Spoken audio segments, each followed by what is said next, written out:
अस्सलाम वालेकुम स्टूडेंट्स। तो आज हम डिस्कस करेंगे लेक्चर नंबर 9 फंक्शनल इंग्लिश, जिसमें हम बात कर रहे हैं पंक्चुएशन के अबाउट। 3 रूल्स हमने लेक्चर नंबर 8 में पढ़े हैं। तो उसमें मैंने डिस्कस किया था कि आपने सिंपल कोमास कैसे यूज़ करने हैं, फुल स्टॉप कैसे यूज़ करना है और एलिप्सिस मार्क्स कैसे यूज़ करने हैं। तो आज के लेक्चर में हम डिस्कस करने वाले हैं कोलोन को। कोलोन क्या होता है, ये देखें, जिस तरह 2 डॉट हैं ऊपर और नीचे। ठीक है, तो use the colon to introduce a list of items. जो आपकी एक लिस्ट है आइटम्स की, उसको इंट्रोड्यूस करने के लिए भी कोलोन यूज़ होता है। कोलोन किस तरह यूज़ होता है? For example, I want the items namely, इसमें वर्ड्स यूज़ होंगे नेमली, फॉर एग्जांपल और डैट इज़। ठीक है, नॉट पे।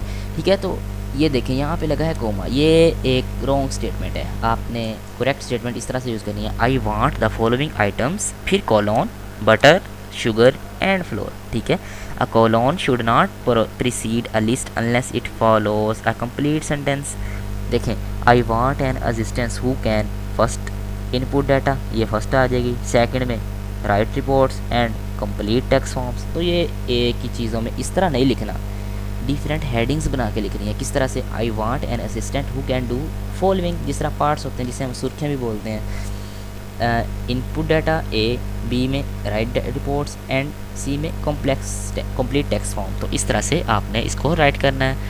फिर कॉलोन का रूल है, use a colon when the second class explain the first class, जब दूसरी क्लास फर्स्ट क्लास को एक्सप्लेन करे और कंजंक्शन जो है उसमें यूज़ ना हो। कंजंक्शन यूज़ नहीं करना, और जो सेकंड क्लास होगी वो फर्स्ट क्लास को एक्सप्लेन करेगी, और जो सेकंड क्लास होगी उसका जो वर्ड होगा फर्स्ट, वो कैपिटलाइज यूज़ कर लेंगे। जिस तरह देखें, I enjoy reading novels by Kurt are my favourite. यहाँ पे देखें आप, कैपिटलाइज नहीं है। ठीक है, इफ़ द टू और मोर, ये पढ़ें, if the two or more sentences follow the colon, capitalize the first word of each sentence. आपने जब कोलोन यूज़ करना है 2 क्लॉजेस के दरमियान, जो सेकंड क्लॉज होगी उसका भी जो फर्स्ट वर्ड होगा, उसका जो फर्स्ट लेटर होगा वो भी कैपिटलाइज होना चाहिए। देखें, garlic is use in Italian cooking, यहाँ पे कोलोन का सिंबल। फिर देखें यहाँ पे उसने कैपिटल वर्ड यूज़ किया, it greatly enhances the flavour of pasta dishes. फिर उसने नेक्स्ट यूज़ किया, it also enhances the flavour of eggplant. तो इस तरह से आपने कोलोन का यूज़ करना है।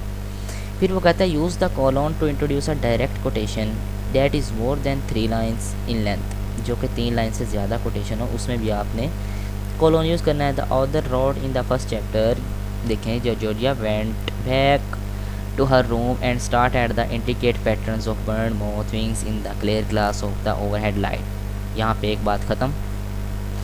इसी तरह आपने सिंगल स्पेस मतलब लॉन्ग कोटेशन में लिखती जानी है। देखें यहाँ पे, अब एपिसोडेबल burn most, she could not manage the stress and anxiety she was experiencing this moment, the world was seem out her. जहाँ जहाँ पे न्यू वर्ड यानी न्यू क्लास शुरू हुई है वो वर्ड कैपिटलाइज होता जा रहा है। नेक्स्ट जो रूल है पंक्चुएशन का वो है सेमीकोलन। सेमीकोलन को कैसे यूज़ करना है? Use a semicolon in place of a full stop to separate 2 sentences.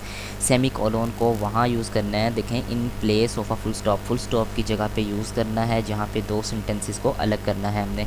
Where the conjunction has been left out, और वहाँ से कंजंक्शन ख़त्म हो जाएगा। एग्जाम्पल देख लेते हैं, कॉल मी टुमारो, मुझे कल को कॉल कीजिएगा। यहाँ पे एक मार्क्स आया। फिर I will give you my answer then, फिर मैं तुम्हें अपना आंसर दूंगा। तो वहाँ पे आपने सेमीकोलन यूज़ कर लेना है। फिर I use the semicolon to separate the units of a series. एक सीरीज़ है उसकी यूनिट्स को सेपरेट करने के लिए भी आपने सेमीकोलन यूज़ करना है। व्हेन वन और more of the units contain commas, जब एक या इससे ज़्यादा यूनिट्स में कोमास का इस्तेमाल हो रहा हो। एग्जाम्पल देख लेते हैं, this conference has people who have come from Lahore Pakistan, Bombay. देख पाकिस्तान, अब देखें, लाहौर पाकिस्तान, लाहौर शहर और कंट्री मुल्क का नाम आ जाएगा, तो ये एक अलग चीज़ है, ये एक अलग हो जाएगी सेमीकोलन से। फिर मुंबई है वो इंडिया का है, तो ये इंडिया से अलहदा हो गई। एंड जद्दा सऊदी अरेबिया का है। ठीक है, तो इस तरह से आपने अलग अलग करते जाना है। नेक्स्ट है, use the semicolon between 2 sentences that are joined by a conjunction. वहाँ पे सेमीकोलन यूज़ करना है 2 सेंटेंसेस के दरमियान जहाँ पे कंजंक्शन का यूज़ हो रहा है, बट ऑलरेडी है 1 or more commas within the first sentence, लेकिन जो उसका फर्स्ट सेंटेंस है उसमें पहले ही 1 या 2 कोमास यूज़ हो गए हों। व्हेन आई फिनिश हियर, देखें, एक comma, I will be glad to help you, फिर सेमीकोलन आएगा, ये एक class complete and that is a promise I will keep. तो ये इसकी एक एग्जांपल है। नेक्स्ट हम बात करते हैं क्वेश्चन मार्क की। क्वेश्चन मार्क के अबाउट सबको पता होता है, कोई भी सवाल पूछा गया उसके एंड में इस्तेमाल होता है। Use a question mark only after a direct question, जब एक डायरेक्ट क्वेश्चन पूछा गया, example will you go with me, क्या तुम मेरे साथ जाओगे, तो यहाँ पे क्वेश्चन मार्क आएगा। I asked if he would go with me. इस तरह से use a question mark when a sentence is half statement and half question, अगर जब आपका हाफ क्वेश्चन हो और हाफ स्टेटमेंट हो। किस तरह से, for example you do care don't you, देखें यू डू केयर तुम केयर करते हो, डोंट यू तुम नहीं करते, यहाँ पे भी क्वेश्चन मार्क यूज़ होगा। फिर है एक्सप्लेनेशन मार्क्स, ठीक है। एक्सक्लेमेशन मार्क में आपने देखना है use exclamation points to show emphasis और सरप्राइज, जहाँ पे सरप्राइज कोई हैरान कुन बात हो गई हो, या एम्फेसिस कोई दुख दर्द सुख की, कोई खुशी गमी की बातें हो। Do not use the exclamation point in formal business letter, formal business letter में आप इसको यूज़ नहीं कर सकते। For example I am truly shocked by your behaviour, वो हैरान है, I am truly shocked by your behaviour, तो यहाँ पे एक्सक्लेमेशन पॉइंट यूज़ होगा, ठीक है। उसके बाद है कोटेशन मार्क्स। क्या होती हैं कोटेशन मार्क्स? होती हैं कोई भी आप कोटेशन लिखते हैं या कोई भी डेफिनेशन लिखते हैं तो उसको कोमास डबल कोमास में बंद कर देना। Full stop and commas always go inside quotation marks, quotation marks के अंदर ही आएगा, जो भी कोमा आएगा या जो भी फुल स्टॉप आएगा एंड में वो कोटेशन मार्क्स के अंदर ही आएगा। देखें she said you need to hurry up, देखें ये कोमा सॉरी ये full stop double quotation marks के अंदर ही है। The placement of question marks with quotes follows logic. If a question is in quotation marks the question mark should be placed inside the quotation marks. जो आपका question marks होगा, कोई सवाल पूछ रहे हो तो वो भी कोटेशन मार्क्स के अंदर ही होगा, ठीक है। डबल कोमास जो हैं इन्हें डबल कोमास भी बोलते हैं, उसके अंदर ही रहेगा। ये देखें she asked will you still be my friend, क्या तुम अभी तक मेरे फ्रेंड रहोगे, क्या तुम मेरे फ्रेंड रहोगे। देखें यहाँ पे भी क्वेश्चन मार्क उसके अंदर है, जबकि जो डबल कोटेशन मार्क्स हैं वो उसके बाहर हैं। नेक्स्ट हम बात करते हैं पैरेंथेसिस। पैरेंथेसिस क्या होती हैं? पैरेंथेसिस होती हैं ब्रैकेट्स, इन्हें शॉर्ट ब्रैकेट्स भी कहते हैं, स्मॉल ब्रैकेट्स भी कहते हैं। Use parenthesis to enclose words और फिगर्स, फिगर्स को बंद करने के लिए या कुछ वर्ड्स होते हैं उनको यूज़ करने, जब उनको किसी भी चीज़ों में इनक्लोज करने के लिए हम ब्रैकेट्स का यूज़ करते हैं। आई एक्सपेक्ट $500, $500, अब $500 इंग्लिश में लिख दिया, उसको डिजिट्स में उसने लिखने के लिए उसको ब्रैकेट में बंद कर दिया।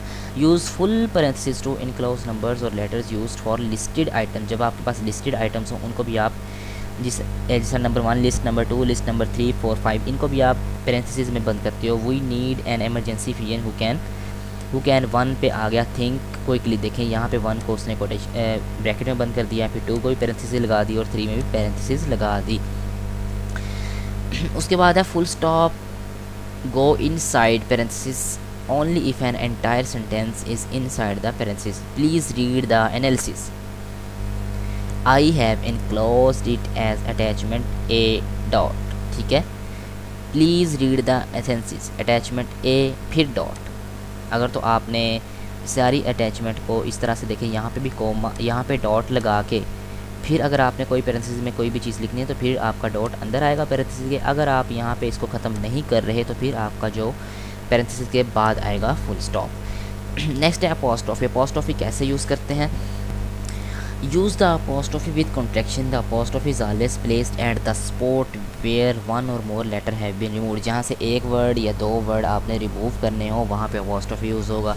अब देख लें जी, हम लिखते हैं जी डू नॉट, अब देखें do not, do DO not NOT, लेकिन इसको शॉर्ट करके N के ऊपर अपोस्ट्रोफी लगा दी और T लिख दिया, ये हो गया डोंट। फिर इज़ नॉट हम लिखते हैं तो ये इज़ंट बन जाएगा। यू वर राइट, देखिए अगर ये यू आर राइट है तो यहाँ पे देखें ये आपके पास आपकी अपोस्ट्रोफी। नेक्स्ट आपका क्वेश्चन, ठीक है। उसके बाद है use the apostrophe to show possessions. Possession को शो करने के लिए भी अपोस्ट्रोफी यूज़ करनी है। Place the apostrophe before the S to show singular position.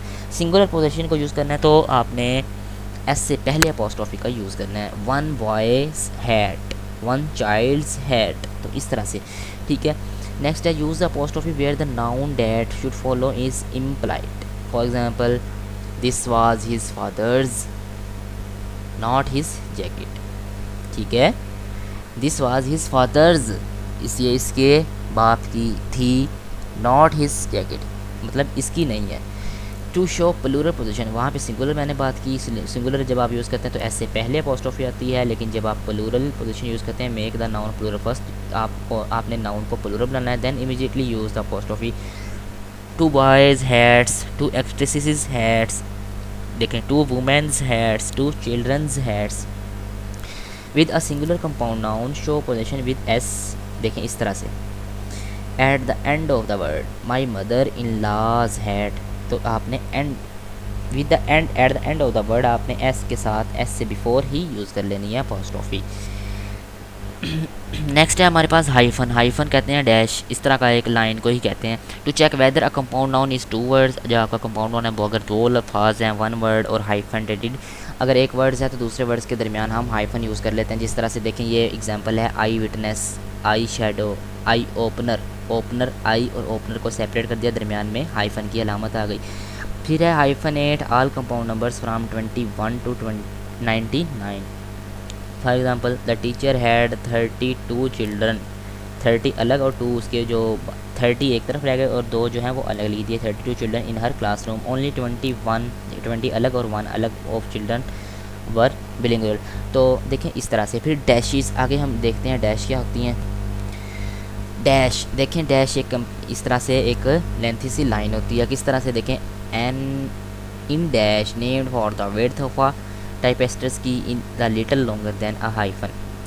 Hyphen से ये लिटल लॉन्गर होती है, ठीक है। It is used for span of time when you might otherwise use to. अब देखें जिस तरह से डेट एक दौरानिया बताना है आपने 2001 से 2010 तक, तो उसमें डैश यूज़ होगी, हाइफन नहीं, ठीक है। देखें द ईयर्स 2001 to 2003, यहाँ पे डैश।